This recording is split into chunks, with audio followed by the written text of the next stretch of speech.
ગણિત પ્રકરણ 8 ચતુષ્કોણ ભાગ બીજો માં આપનું હાર્દિક સ્વાગત છે. આપણે અગાઉ ચતુષ્કોણ છે એ ચતુષ્કોણના જુદા જુદા ગુણધર્મોની વાત કરી. આજે ચતુષ્કોણ છે એ ચતુષ્કોણના કેટલાક પ્રમેયોની વાત કરી અને એને આધારે આપણે સ્વાધ્યાય છે સ્વાધ્યાયની પણ વાત કરી. સ્વાધ્યાય પછી નવો મુદ્દો છે આપણો મધ્યબિંદુનો પ્રમેય. હવે આપણે ચતુષ્કોણ છે એ ચતુષ્કોણના ગુણધર્મો તો અભ્યાસ કર્યો. હવે ત્રિકોણની વાત કરીએ. ત્રિકોણ છે એ ત્રિકોણની બાજુઓ છે તે બાજુઓના મધ્યબિંદુઓ સંબંધી આપણે એક પરિણામ છે એની વાત કરીશું. અહીં આકૃતિ આપણને એક આપેલી છે. આકૃતિ છે એ આકૃતિ જેની અંદર ત્રિકોણ આપેલો છે આપણને અને એ ત્રિકોણ છે ત્રિકોણ એ બી અને સી આ ત્રિકોણ છે જેની અંદર બે બાજુના મધ્યબિંદુઓને આપણે જોડીએ તો એ મધ્યબિંદુઓને જોડવાથી આકૃતિમાં બતાવ્યા પ્રમાણે આપણને એક પરિણામ મળશે. આકૃતિની અંદર બે બાજુઓના મધ્યબિંદુઓ છે ઈ અને એફ આપેલા છે. ઈ એફને જોડી દઈએ અને ત્યાર પછી આપણે ઈ એફ અને બીસી છે એને માપી લઈએ. તો ઈ એફ અને બીસી એને માપતા આપણને ઈ એફ અને બીસીમાં ઈ એફનું માપ છે એ બીસી કરતાં અડધું લાગશે. એટલે કે ઈ એફ બરાબર 1/2 બીસી કહેવાશે. એ જ પ્રમાણે એઈ એફ અને એ બીસી છે એ પણ મળશે. તો એના પરથી આપણે ઈ એફ સમાંતર બીસી કહીશું. આ હકીકત છે એનો ઉપયોગ કરી અને બીજા કેટલાક ત્રિકોણ છે એ ત્રિકોણ વિશે પણ વાત કરી અને આ જ હકીકતનું પુનરાવર્તન કરીએ. પ્રમેય 8.9 છે જેમાં કહ્યું છે કે ત્રિકોણની બે બાજુઓના મધ્યબિંદુઓને જોડતા રેખાખંડ છે એ ત્રીજી બાજુને સમાંતર છે. એના માટે પ્રમેયની સાબિતી આપવા માટે આ હકીકતનો ઉપયોગ કરીએ તો ત્રિકોણ એ બી સી એમાં એ બી અને એસીના મધ્યબિંદુઓ ઈ અને એફ છે.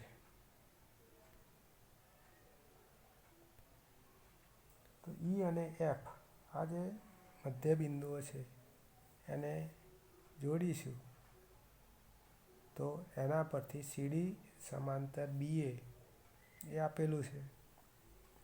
એટલે કે ત્રિકોણ એઈએફ અને ત્રિકોણ સીડીઈ જે ખૂબાખૂબ શરત પ્રમાણે થશે. એ જ પ્રમાણે ઈએફ અને ડીએફ છે એ એના વિકર્ણ છે એટલે સરખા વિકર્ણો પરસ્પર દુભાગે એટલે એ બે સરખું થશે. એ જ પ્રમાણે બીઈ એઈ અને ડીસી આકૃતિની અંદર જોઈએ તો બી ઈ, એ ઈ અને ડીસી આ ત્રણેય બાજુઓ છે સરખી થશે. એટલે કે ચતુષ્કોણ બી સી ડી ઈ, ચતુષ્કોણ બી સી ડી ઈ, તો બી સી ડી અને ઈ આ પ્રકારનો ચતુષ્કોણ, તો આ એક સમાંતર બાજુ ચતુષ્કોણ બનશે.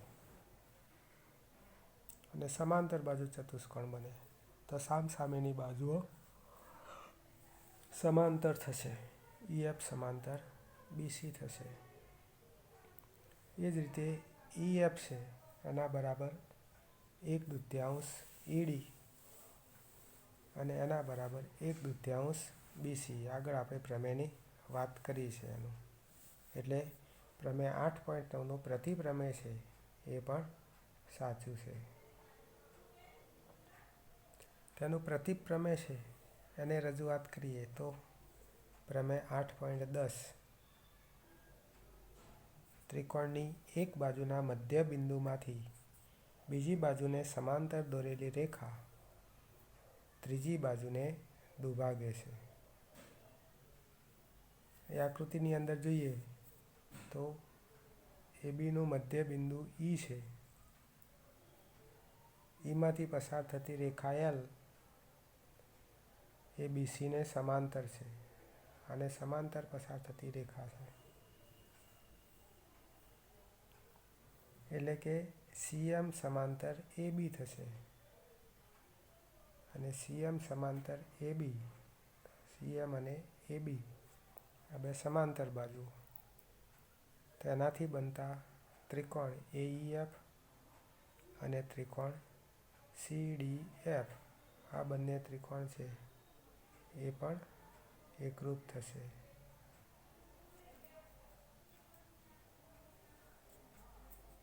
એના પરથી આપણે બે ત્રિકોણો એકરૂપ હોય તો સામસામેની બાજુઓ છે AF અને CF છે એ સરખી થાય એ સાબિત કરી શકીએ. એના પરથી એક ઉદાહરણ આપ્યું છે. ઉદાહરણ 7. ત્રિકોણ ABCમાં બાજુઓ AB, BC અને AC એના મધ્ય બિંદુઓ અનુક્રમે D, E અને F છે. આકૃતિની અંદર આપ્યા છે D, E અને F.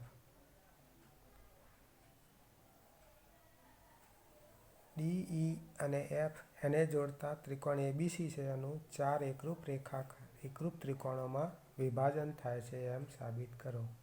એટલે કે પહેલો, બીજો, ત્રીજો અને ચોથો આ ચારે ચારની અંદર એક સરખા એના માપ થાય એ આપણે સાબિત કરવાનું છે. એના ઉકેલ માટે જોઈએ તો પ્રથમ બે બાજુઓ AB અને BC એના મધ્ય બિંદુઓ જોડીએ આપણે. તો AB અને BC, AB અને BC તેના મધ્ય બિંદુ D અને E છે. બીજું કે પ્રમેય 8.9 પ્રમાણે D સમાંતર AC, તો DE એ AC ને સમાંતર છે. DE છે એ AC ને સમાંતર છે. DE સમાંતર AC અને EF એ સમાંતર AB છે સામસામેની બાજુ. તો એનો અર્થ એ થયો કે ચતુષ્કોણ ADEF, એટલે આ ચતુષ્કોણ ADEF આ ચતુષ્કોણ, બીજો ચતુષ્કોણ BDFE,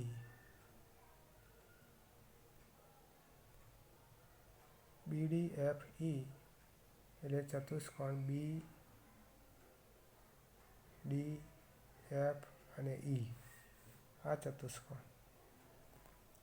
ત્રીજો ચતુષ્કોણ છે DFCE,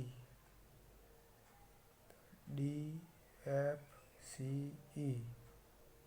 DFC અને E ચતુષ્કોણ.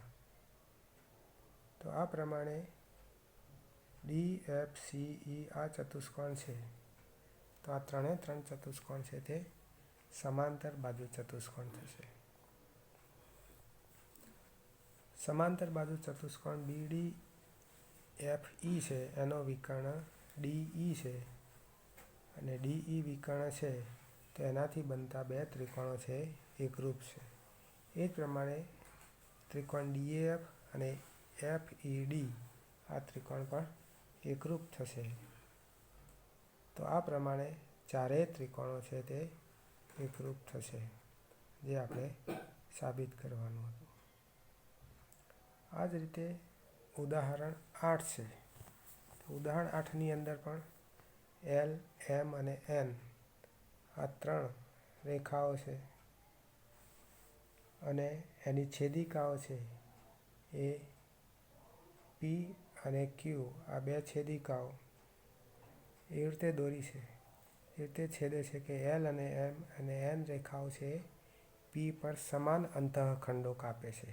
AB અને BC સમાન અંતઃખંડો કાપે. તો સાબિત કરવાનું છે કે LMN એ રેખાઓ Q પર પણ સમાન અંતઃખંડો DE અને EF કાપે છે. એટલે કે આકૃતિની અંદર અહીં જોઈએ તો AB એટલે કે AB અને BC આ બે સમાન અંતઃખંડો કાપે. તો એનાથી બનતા બીજા જે છેદિકા છે Q એના પર DE અને EF છે તો આ બંને પણ સરખા થાય. એટલે બે સમાન અંતઃખંડો છે એ સાબિત કરવાના છે. અહીં આપણે જોઈએ તો AB અને BC એ તો આપણને આપેલું જ છે, AB અને BC. DE અને EF એ સાબિત આપણે કરવું છે. તો પ્રથમ આપણે A ને F સાથે જોડી દઈએ. તો AF એ M ને Gમાં છેદે છે. એ આકૃતિની અંદર G આપેલું છે આપણને. સમલંબ ચતુષ્કોણ ACFD એ બે ત્રિકોણ ACF અને AFDમાં વિભાજિત કરે છે. ACF અને D આ ચતુષ્કોણ ACFD છે. તો એ બે ત્રિકોણો ACF અને AFD ACF તો ACF અને બીજો ત્રિકોણ આપે છે AFD આ પ્રકારના બે ત્રિકોણો છે. અને બંને છે તે બે ત્રિકોણો એનાથી બને છે. એમાં ACF ત્રિકોણમાં ACનું મધ્ય બિંદુ B છે. એમાં બીજી સમાંતર CF એટલે કે G છે એ AFનું મધ્ય બિંદુ થશે.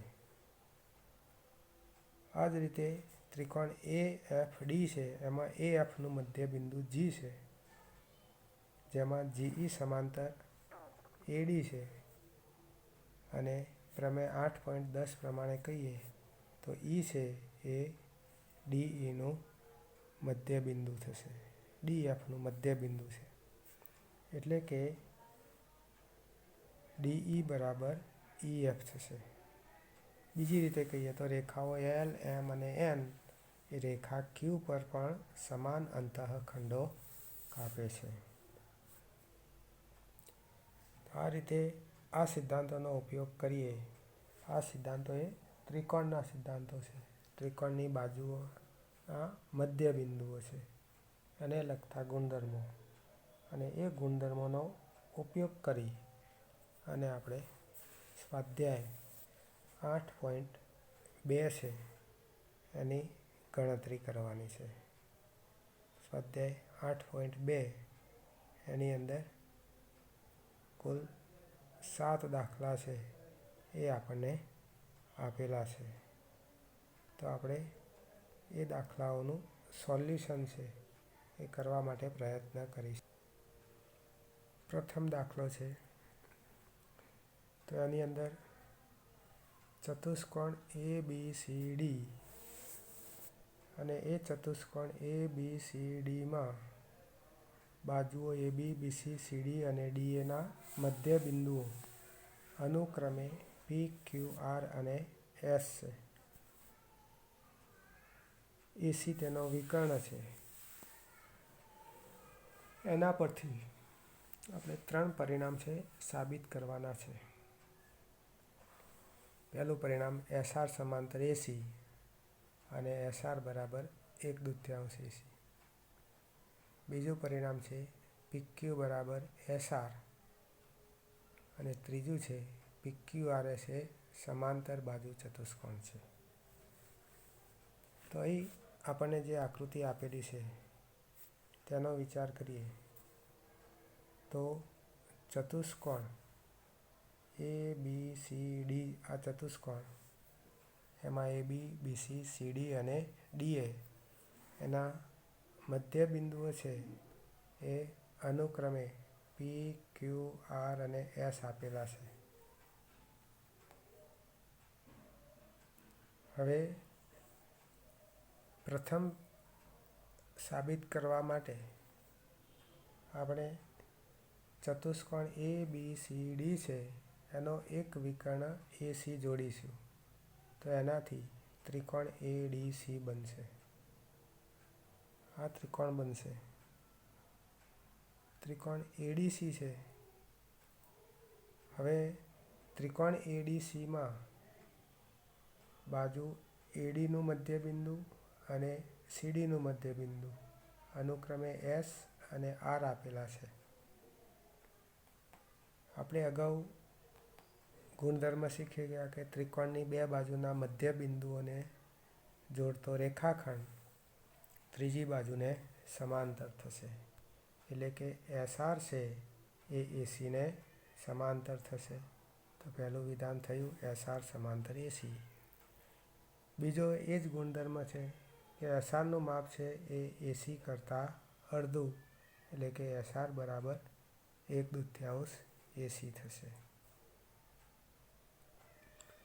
બીજું પરિણામ છે પીક્યુ બરાબર એસઆર.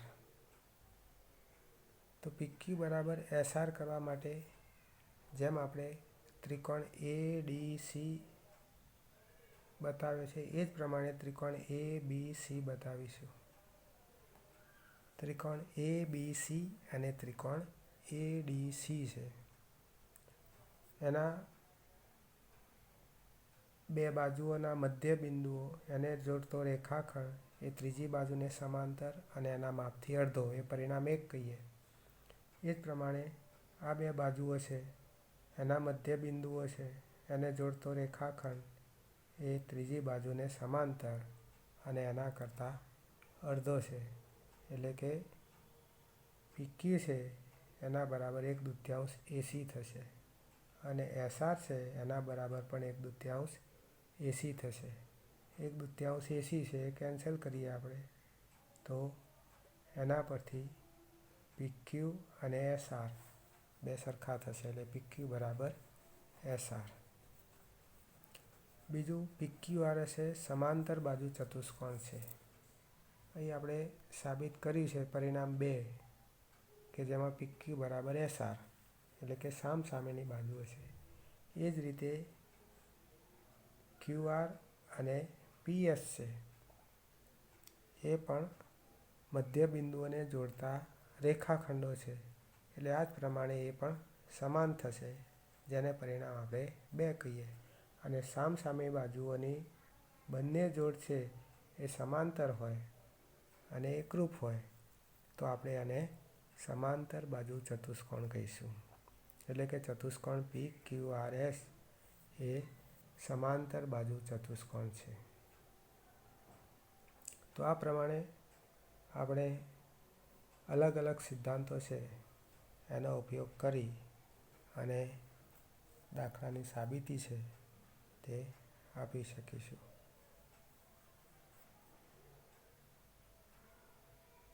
બીજો પ્રશ્ન એમાં એબીસીડી સમબાજુ ચતુષ્કોણ છે અને પીક્યુઆરએસ એ અનુક્રમે એબી, બીસી, સીડી અને ડીએના મધ્ય બિંદુઓ છે. તો ચતુષ્કોણ પીક્યુઆરએસ એ લંબચોરસ છે સાબિત કરવાનું છે.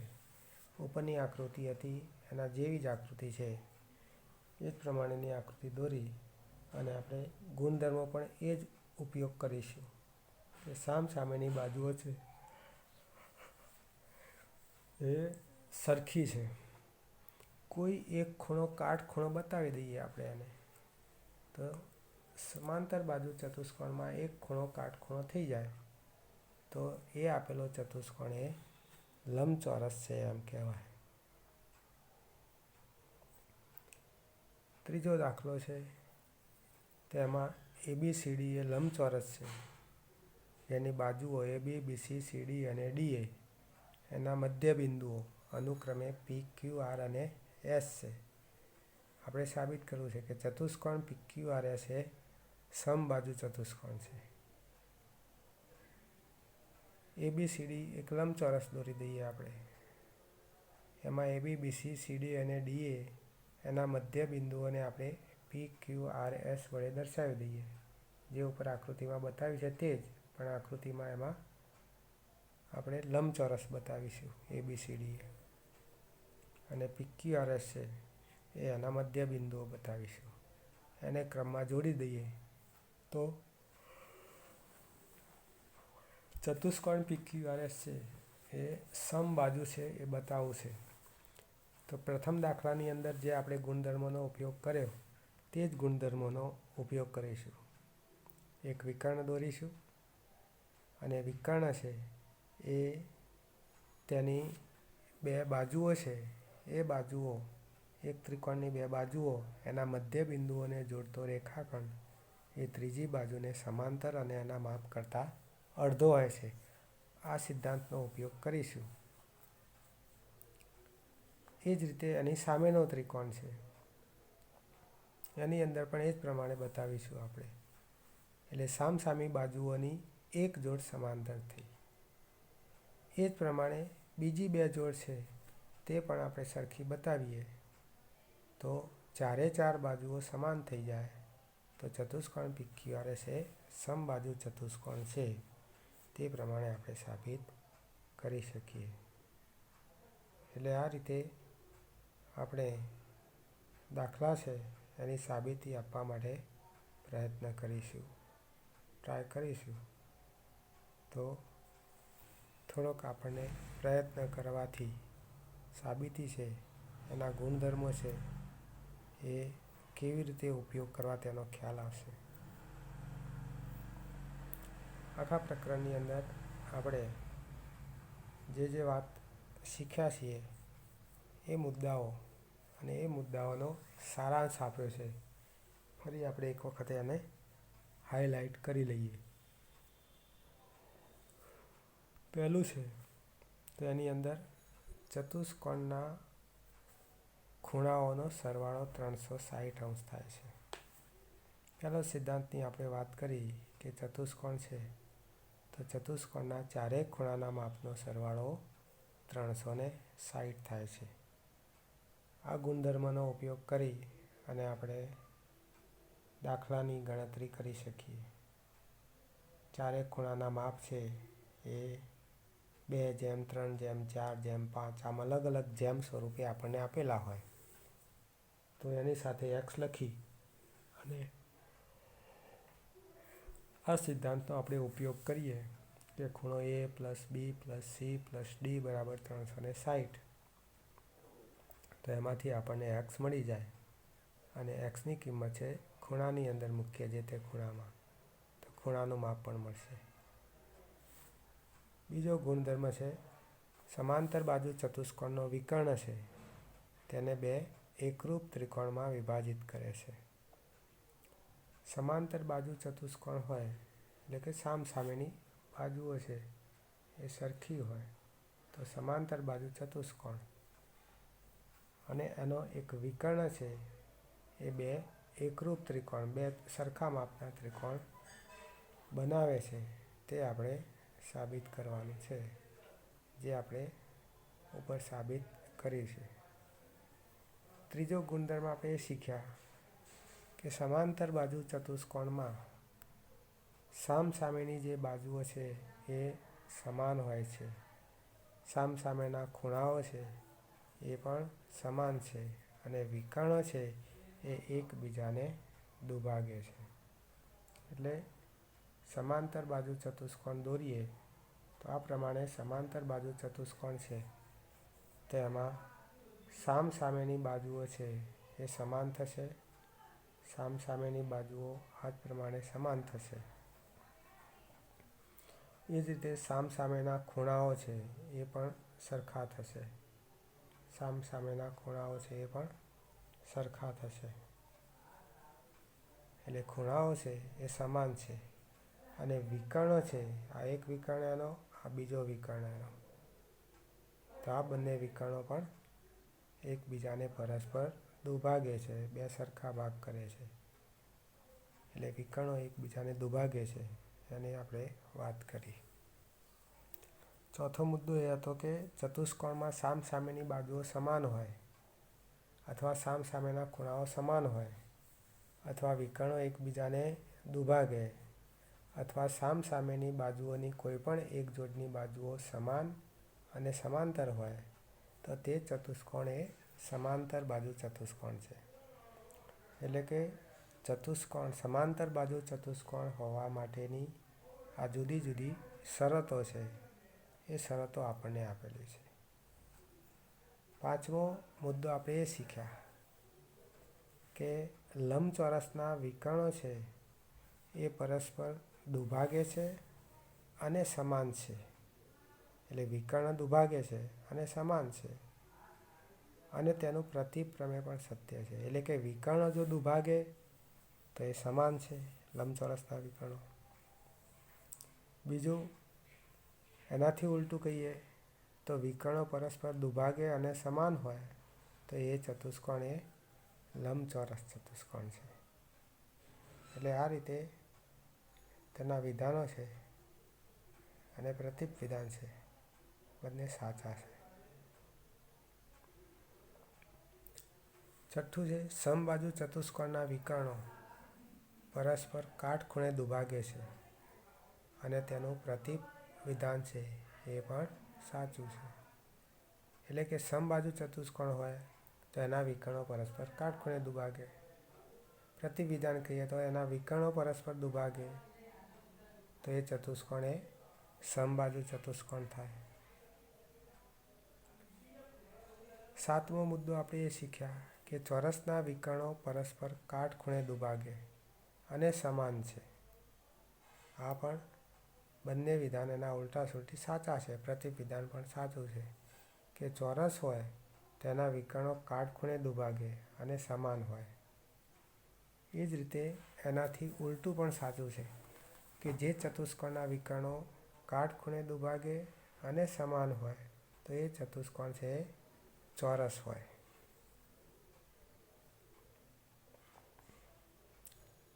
આઠમા મુદ્દાની આપણે વાત કરી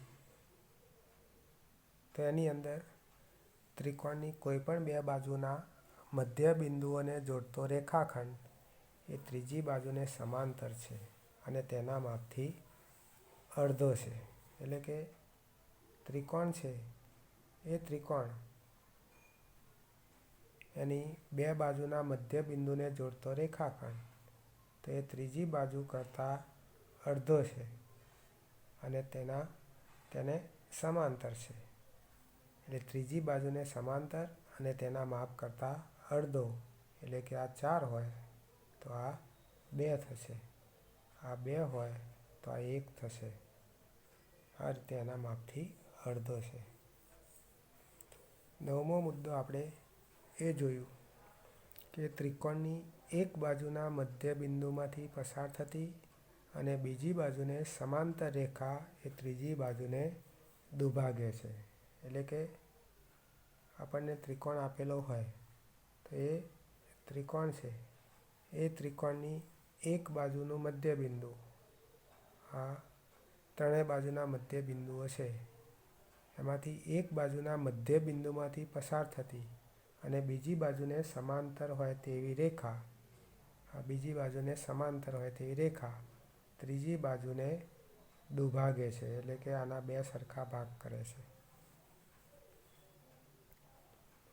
છેલ્લો મુદ્દો આપણે એ શીખ્યા કે ચતુષ્કોણની બાજુઓના મધ્ય બિંદુઓને ક્રમમાં જોડવાથી બનતો ચતુષ્કોણ એ સમાંતર બાજુ ચતુષ્કોણ છે.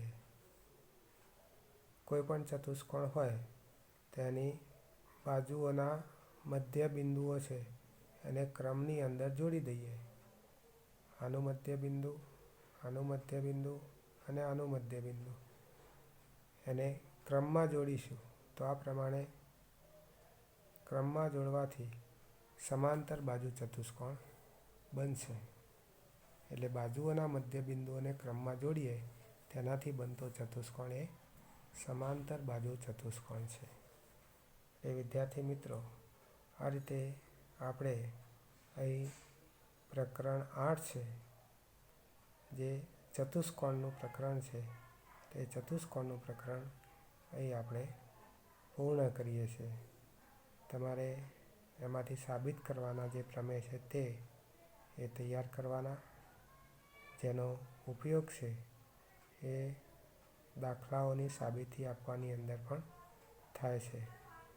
તો આ રીતે આપણે આ ચેપ્ટર છે અહીંયા પૂર્ણ કરીએ છીએ અને ફરીથી આપણે બીજા કોઈ ચેપ્ટર છે એની અંદર મળીશું. આ ચેપ્ટર પૂર્ણ કરીએ ત્યાં સુધી આભાર.